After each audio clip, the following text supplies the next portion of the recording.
السلام عليكم ورحمة الله تعالى وبركاته. مرحبا بكم من جديد في قناة إيما سبور. إذا كانت هذه أول زيارة لك للقناة ديالي فما تبخلش عليا بالضغط على زر اشتراك وعمل إعجاب للفيديو. في هذا الفيديو إن شاء الله غادي نشوفوا كيفاش علق محمد المغودي على مباراة اللي كانت بين المنتخب المغربي ومنتخب كوتيفوار، والرسالة القوية اللي وجهها للناخب المغربي وليد الركراكي. مهم بلا ما نطول عليكم نخليكم مع الفيديو. المغرب، الكونغو الديمقراطية، زامبيا وتنزانيا، الستة مجموعات الخاصة بكأس إفريقيا. على كل قبل ما نمشي لمباراة مصر والجزائر، مباراة مهمة يعني بين علاء وكابتن حكيم بعد قليل، فقط أستاذ محمد المغودي لما شاهدت الحقيقة، أنا اعتراضي شخصي، لما شاهدت عملية القرعة استبشرت خيرا. قرعة ممتازة، حضور نجوم كبار، الأجواء جيدة جدا، ولكن ممكن لما شاهدت مباراة المغرب والكوت ديفوار عملت خطوات للوراء بالنظر للظروف، بالنظر لوضعية الملعب. على فكرة المعشب في بعض الأحيان ممكن تشاهدوا أخضر، اللون أخضر جميل، ولكن العشب سيء جدا وأقلق راحة المنتخب المغربي على ما أعتقد أستاذة. والله عزيزي هيك في البداية أولا أحييك وأحيي ضيوفك وأحيي الأعزاء من مصر ومن تونس الشقيقة، وأحيي بشكل كبير وكبير جدا العزيز صاحب هذه التقارير بحياده بموضوعيته وبنزاهته الفكرية. وقبل الجواب على السؤال لابد أيضا بدوري كمغربي أتمنى لكل الأشقاء الفلسطينيين الحرية المطلقة وبناء دولة فلسطينية وعاصمتها القدس، وأتمنى أيضا أن ينعموا بالأمن والأمان. وطبيعي جدا أن أعبر عن هذا التضامن لأنني أنتمي إلى بلد ملكها هو الذي يتحمل مسؤولية رئاسة لجنة القدس ويتبنى هذه القضية وطنيا وإفريقيا وعالميا. وأيضا بالأمس عشت تظاهرة بالرباط، أقول بكل أمانة كانت لحظة تاريخية نفسية رائعة. إذا كل الحب وكل العشق للأشقاء الفلسطينيين وكل التقدير لأشقاء الجزائريين وهم يستعدون لاستقبال إخوانهم الفلسطينيين. هكذا يجب أن نكون، وهذا هو طلبنا وهذا هو مرادنا وهذا هو طموحنا جميعا كعرب وكمسلمين. أما بالعودة إلى اللقاء بالأمس أو لقاء المغرب والكوت ديفوار، صدقني عزيزي هيك أنا أقول لك بأن أول مرة أحس بأن المغرب عاد من قطر، لأن منذ نهاية المونديال بقطر والمنتخب المغربي تجده في كل الاحتفالات، تجده مع السجناء، تجده مع احتفالات الفروسية إلى غير ذلك، وكأن الأمر لا تعني أن هناك مسؤولية تنتظره في المستقبل. أعتقد أن اللقاء أمام الكوت ديفوار وضع نقطة نهاية لما عشناه بقطر. أتفق وأقول بأن الاختيار كان موفقا على مستويين، كان موفقا على مستوى اختيار النخبة قوية وقوية جدا، وكان اختيارنا أيضا على أننا نتواجد بإفريقيا، وأتمنى كل اللقاءات أن تكون بإفريقيا. شخصيا لن أقف عند العشب ولن أقف عند الأجواء المناخية ولن أقف عند الطيران والتضاريس إلى غير ذلك، وأقول انتقلنا من قطر الشقيقة إلى إفريقيا. إفريقيا يجب أن نحضر إليها إفريقيا، يجب أن نركز إليها وعليها وعلى تفاصيلها إفريقيا.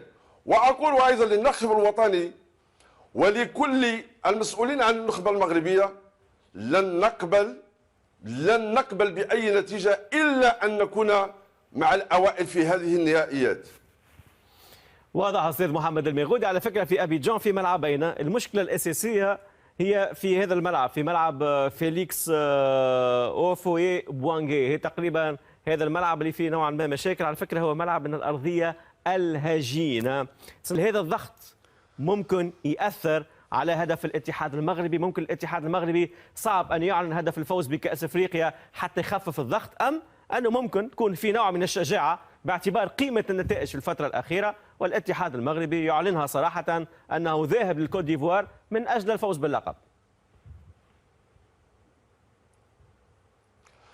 والله عزيزي هيك أعتقد أن رئيس الجامعة الملكية المغربية لكرة القدم هو بدوره قال بأننا سنفوز باللقب ديال 2025 و 2027. أعتقد إذا كان هناك من وضع الضغط فقد وضعه رئيس الجامعة الملكية المغربية لكرة القدم. أنا شخصيا أقول بحكم قيمة اللاعبين المتواجدين داخل الفريق الوطني المغربي، وبحكم أيضا التربية التي تربوا عليها داخل الاحتراف، أنا أعتقد مثل هذه الضغوطات لا تأخذ من حقهم ولا تأخذ من إمكانياتهم. وبالتالي أنا أقول كل الإمكانيات متوفرة، كل الشروط متوفرة، وبالتالي أنا شخصيا من الذين يطالبون الفريق الوطني المغربي بالتنافس على اللقب القاري. أن يكون ذلك ضغطا أم لا، فهذا أمر لا يهمني لا من قريب ولا من بعيد، بقدر ما يهمني أن كل الإمكانيات متوفرة، وما علينا إلا التنافس على اللقب. واضح واضح طبيعي جدا. هو هذا تقريبا ما سيقوله تقريبا اغلب العقلاء والاعلاميين النزهاء، باعتبار فريق لعب نصف نهائي كاس عالم مطالب بتحقيق لقب قاري. ربيع، نجيك للقرعه، نجيك لمجموعه المنتخب المغربي. المغرب مع الكونغو الديمقراطيه، زامبيا وتنزانيا. كيف ترى هذه القرعه؟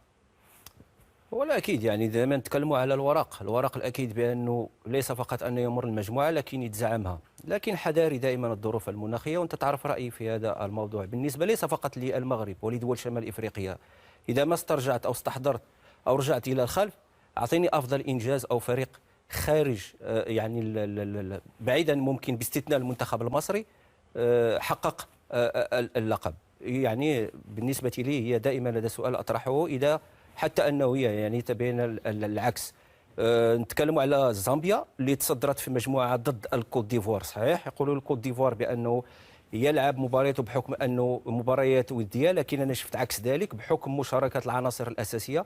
الكوت ديفوار نجح يفوز على زامبيا بالكوت ديفوار، لكن زامبيا كذلك نجح يفوز على الكوت ديفوار ب3-0 داخل ميدانه وتصدر المجموعه. ويجب التعامل مع هذا المنتخب بكل حذر. منتخب الكونغو الديمقراطيه نعرفه لعبنا مباراة الخروج المغرب والمباراة الأخيرة لتأهلنا لكأس العالم، لاحظنا المعاناة التي عانيناها بالكوت ديفوار، نجحنا نفوز عليه داخل الميدان. وبالتالي الأكيد بأنه إذا ما احتسبنا كذلك الظروف المناخية ستكون مباراة ليست بالمباراة السهلة، إضافة إلى الفريق التنزاني ممكن اللي هو أضعف حلقة. لكن أقول نتكلم على الورق، لكن داخل أرضية الملعب نستحضر فقط يعني كأس إفريقيا الماضية أعتقد بأنه فزنا على المنتخب الغاني، المنتخب كذلك جزر القمر بصعوبة، وتعادلنا في الدقائق الأخيرة عن بضربة خطأ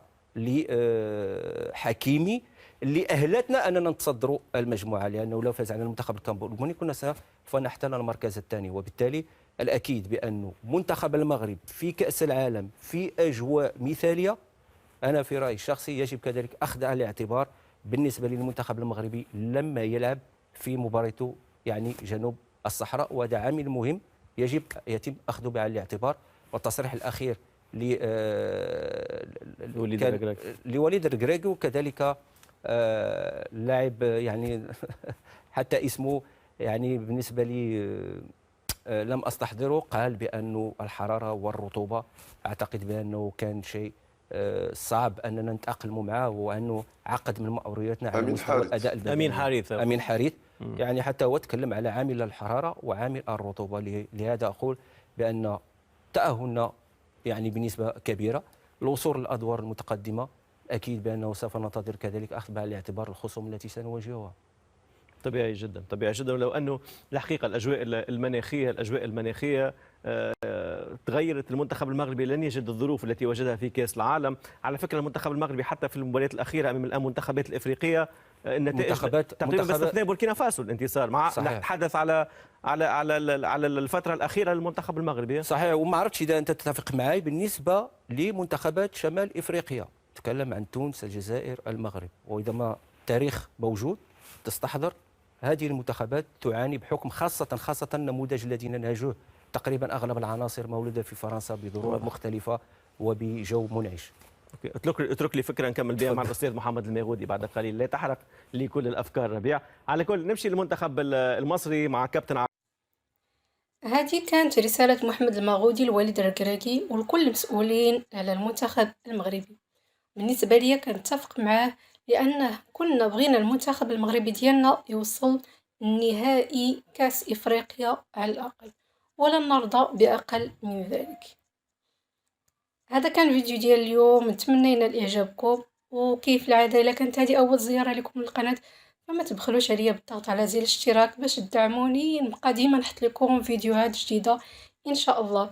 وما تنسوش كذلك الاعجاب بالفيديوهات، لان الاعجاب كيقدر يوصل الفيديو لاكبر عدد ممكن من الناس، وكذلك دعمي بالتعليقات اسفل الفيديو. والسلام عليكم ورحمة الله تعالى وبركاته.